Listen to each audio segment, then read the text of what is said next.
Hey everyone, welcome back for another deep dive. Today we're going to kind of shift gears a little bit and talk about something from World War II. Okay. Have you heard of Foo Fighters? I have heard of Foo Fighters. Now, you're probably thinking of the band, Right. but we're going way back Okay. to the 1940s, and we're going to talk about these mysterious glowing orbs that were reported by pilots. During the war. Yeah, during the war. Okay. So we've got a lot of cool stuff to go over. We've got like historical accounts, we've got pilot testimonies, we've got scientific theories. So Wow. it should be a really fun deep dive. And what I think is really fascinating about this is that it's not just like one or two reports. Yeah. This was pretty widespread. Yeah. Pilots all over the world were seeing these things. Both sides. Both sides, yeah. So Allies and Axis. Exactly. Really interesting. So let's just start off, like, what exactly were they seeing? Like, what did these Foo Fighters look like? Well, from what I gather, we're talking glowing orbs. Mhm. Sometimes fiery red, sometimes white, Right. just kind of hanging around the aircraft. Yeah. Just Like- hovering nearby. Yeah, almost like they were curious about the planes. Yeah, that's what's kind of creepy is Right. it's not like they were attacking. Yeah. It was almost like they were just observing or Or playing with them almost. toying with them. Some pilots describe these things moving at impossible speeds, making really sharp turns, like no known aircraft at the time could do. Right. So right away you can rule out like Right. it's some kind of Conventional. conventional aircraft. Exactly. So if it wasn't enemy tech, what are we looking at here? What could it have been? Well, there are some pretty likely contenders, and I think we have to start with the natural phenomena. Okay. Things like St. Elmo's fire, Yep. which is basically an electrical discharge.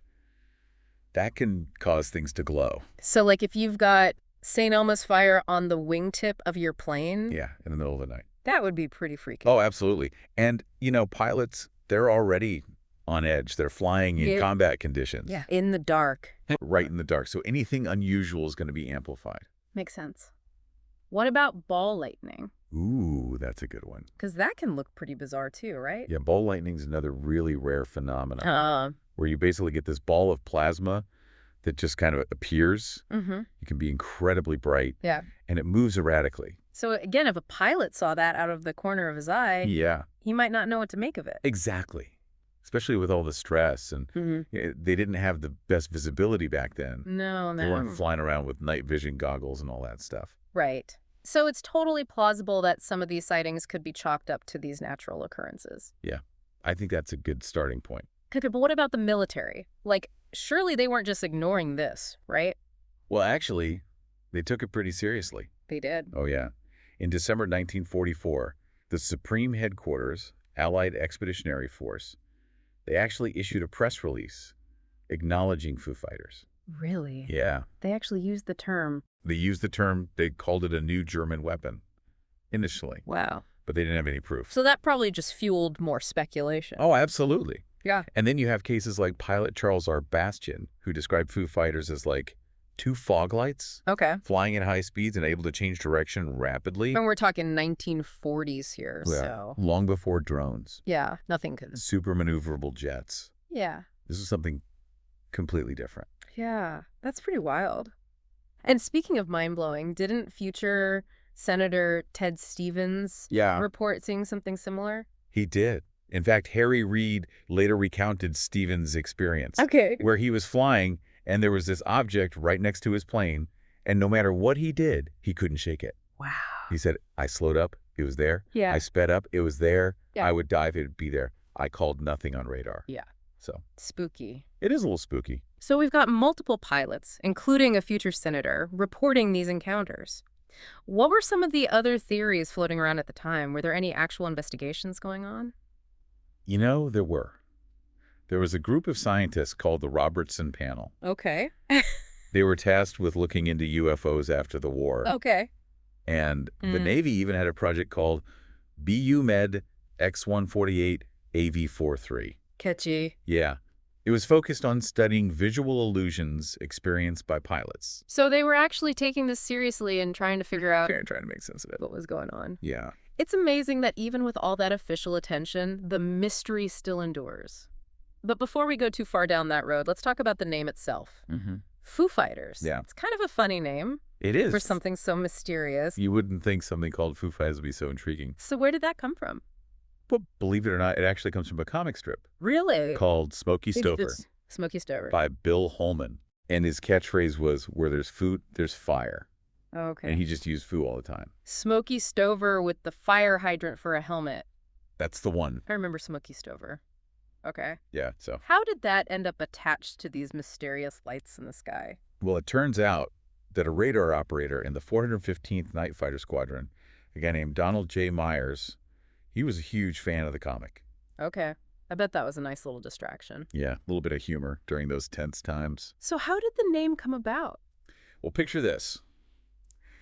You've got Myers and a pilot debriefing after a mission where they encountered one of these orbs. Okay. Myers whips out a Smoky Stover comic, slams it down on the table, and he says, it was another one of those fucking Foo Fighters. He didn't really say the F word, right? Maybe not, Okay. but you get the idea. That is amazing. Right. From a comic book to official reports. It's a weird journey. That's pretty wild. Yeah. But even though the name might sound funny, the military definitely took it seriously. Oh. Because any unexplained thing in the sky during wartime could be a potential threat. Absolutely. And what's even more interesting is that both sides were reporting these sightings. Right. So Yeah. if it was a secret weapon, whose was it? Yeah, that's a good question. Yeah. Okay, so we've got a mystery on our hands. We've got pilots seeing weird lights, the military's investigating, and a comic strip is somehow involved. Yeah. Where do we go from here? Well, there's one theory that's particularly intriguing, even if it might be a bit far-fetched. Have you heard of the Feuerball theory? Okay, that definitely sounds like we're about to step into some serious speculation. But before we go there, let's take a quick breather and we'll come back and unpack this Feuerball business. Okay, so the Feuerball theory, what is that all about? Well, it claims that Foo Fighters were actually a secret Nazi weapon, some sort of flying mine. Okay, a Nazi superweapon. So Germany had some super advanced tech. They were hiding up their sleeve. What did this Feuerball thing even look like?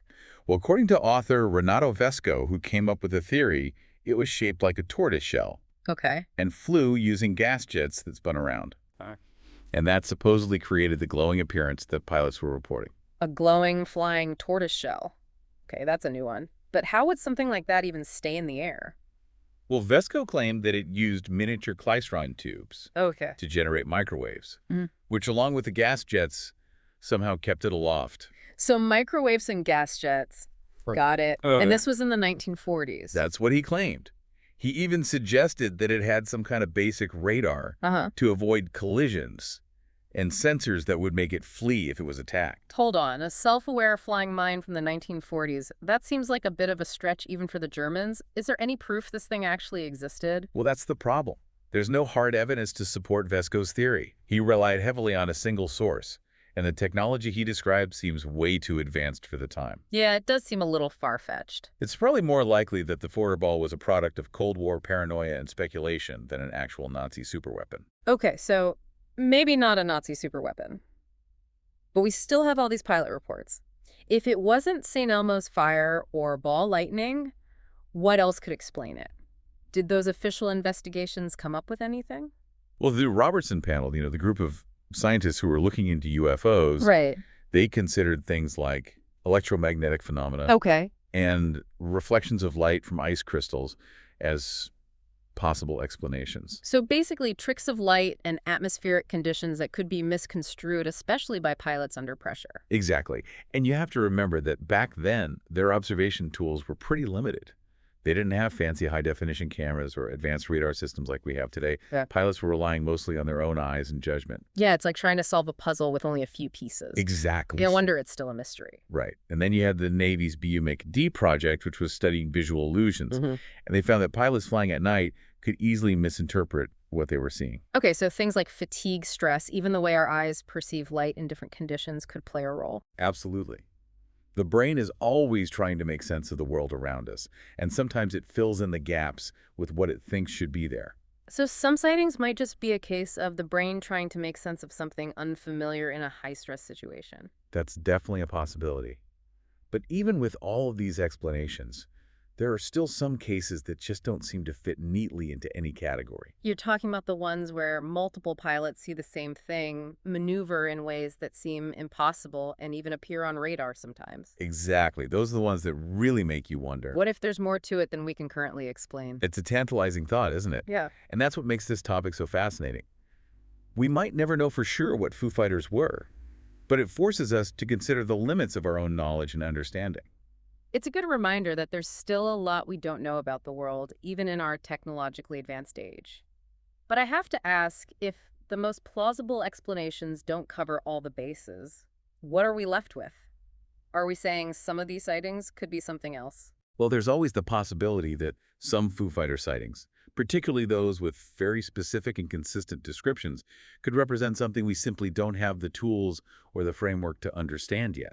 That's both exciting and a little unnerving. To think there might be things out there that we just can't comprehend with our current scientific knowledge. I agree, but instead of being afraid of the unknown, I think we should embrace the mystery.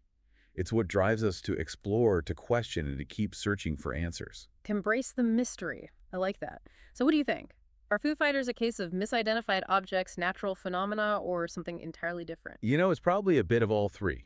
And honestly, I think that's part of what makes them so intriguing. There's no easy answer, no single explanation that covers every case. So the mystery remains. We've looked at historical accounts, scientific theories, even some wild speculation.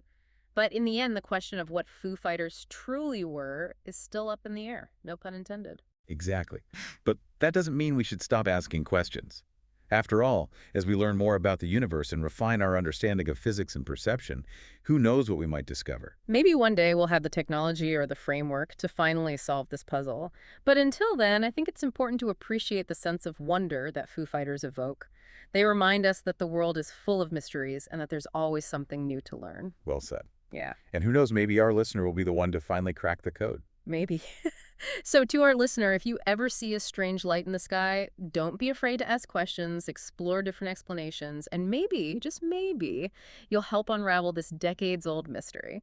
What final thoughts do you have for our listener about Foo Fighters? Yeah, the pursuit of knowledge is an adventure. I like that. Really is. It's like we're all explorers in a way, right? Charting the unknown territories of the world and even, like you said, our own minds. Exactly. And, sometimes the most valuable discoveries come from realizing just how much we don't know. It's definitely humbling. And this whole deep dive into Foo Fighters, it really makes you think about how much our understanding of the world has changed over time. Like, imagine trying to explain Foo Fighters to someone from the 1800s. Oh my gosh. They would think we were crazy. Right? It would just completely blow their minds. But it also makes you wonder what things that we believe today will seem completely outlandish to people 100 years from now. It's true. Our understanding of the universe is constantly evolving. What we consider a fact today might be completely debunked tomorrow. It's like we're constantly refining our picture of the universe, right? Building on what we've learned before. But there's always that element of mystery lurking just beyond the edge of what we know. And that's what makes life so fascinating, right? If we knew everything, if there were no more mysteries to solve, wouldn't that be a bit boring? Totally. Where's the fun in that? It's those unanswered questions that keep us curious, keep us searching, and keep us pushing the boundaries of what we think is possible. So to our listener, the next time you encounter something you don't understand, whether it's a strange event, a scientific concept, or even just a different point of view, don't shy away from it. Yeah. Embrace the challenge. Ask questions, do some digging. You might just stumble upon something truly amazing. And who knows? Yeah. Maybe you'll even come up with your own theory about Foo Fighters that blows us all away. I love it. Well, we've reached the end of our deep dive into Foo Fighters, and while we may not have any definitive answers, I think we've explored some really fascinating possibilities. Yeah, we've gone from the skies of World War II to the depths of scientific inquiry, and even touched on the limits of human perception. And hopefully we've sparked a bit of curiosity and a sense of wonder in our listener. I hope so. So as we sign off, remember to keep looking up, keep asking questions, and never stop exploring the mysteries that surround us. Thanks for joining us for another deep dive. We'll see you next time.